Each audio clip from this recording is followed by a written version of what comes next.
initially the exit wall of the autoclave is kept open so that the air which is there in the autoclave that goes out, and that will be replaced by the steam which is generated in the autoclave. So this has to be kept for 20 minutes at 15 psi, and then you'll have the temperature of 121 degrees centigrade. And once this is done, you'll have to remove the bioreactor and just bring it back to the original position where we have the fermenter, control and all that has to be connected later on. After the autoclaving, the reactor is taken out from the your autoclave, and we'll take it to the bench where we have all the control units.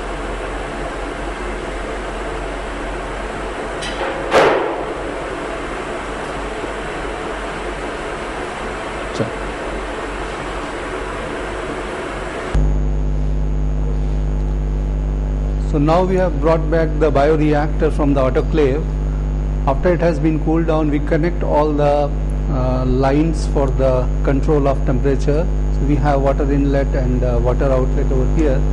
This is a chiller. We maintain a temperature of 30 degrees, which is the desired temperature of the fermentation in the bioreactor, and pass the water of this 30 degrees centigrade in the jacket so as to maintain 30 degrees in the bioreactor.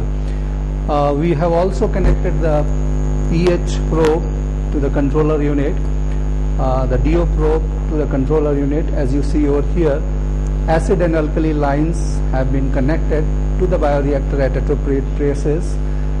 We have the exit air line which is connected to filter so that it does not suck any contaminants if there is a sudden power failure. So to begin with, there is the sampling line, and it's put under your formaldehyde solution. To begin with, we calibrate the DO probe. pH probe was previously calibrated, so only we do a minor adjustment. Whatever is the desired pH, if it is not showing the desired pH, we manually correct it by adding acid or alkali, as you see over here, and bring it to, let's say, 5.8, which is the desired pH, and then we leave it to the auto. We leave the controller to the auto. So now whatever is the pH, it will be sensed by the controller, and appropriately acid or alkali will be added.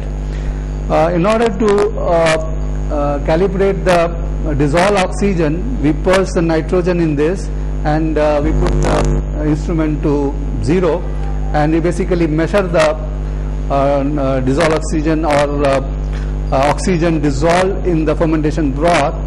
Since we are purging nitrogen, it should be 0, it should read 0. If it is not reading 0, we just manipulate it by the 0 knob and make it to 0 and lock it over here.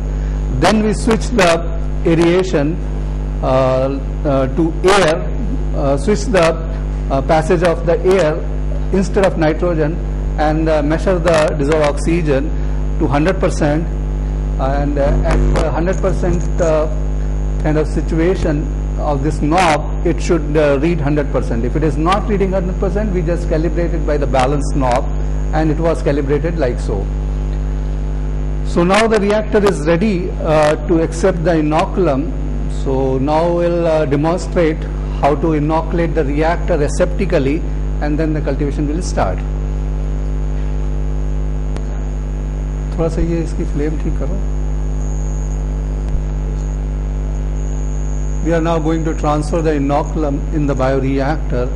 It has to be done aseptically, so we'll use the flame and then use one of the top port of the bioreactor to transfer the inoculum into it.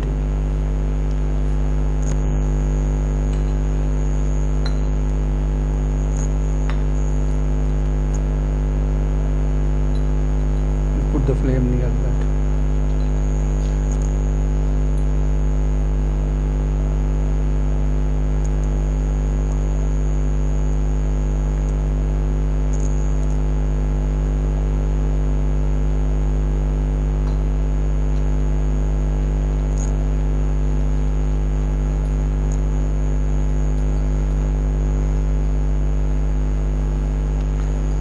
once the inoculum is added into the reactor, it starts growing in the bioreactor. Now time to time we'll take the sample. So after 2 hours we'll come back again and take the sample for the measurement of the optical density. Okay, now we are ready to take the sample from the bioreactor. So in order to pressurize the reactor, we close the air in the exit stream and take the sample from the sample line.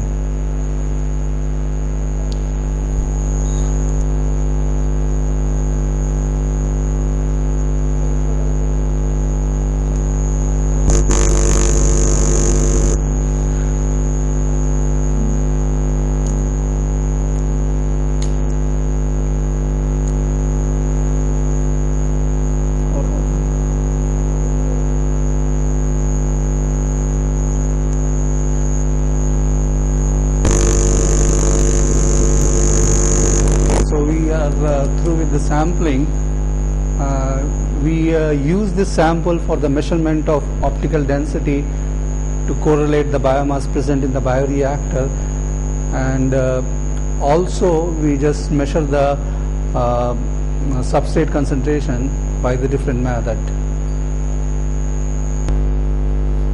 We carry out the fermentation till the optical density of the broth becomes constant, and there is no more sugar left in the bioreactor. That we measure offline, and once that happens, then we are able to finish the fermentation. So basically we remove the vessel, harvest the broth, and disconnect all the probes, wash it out, and keep it ready for the next fermentation. So that's about the operation of the bioreactor to do one batch fermentation.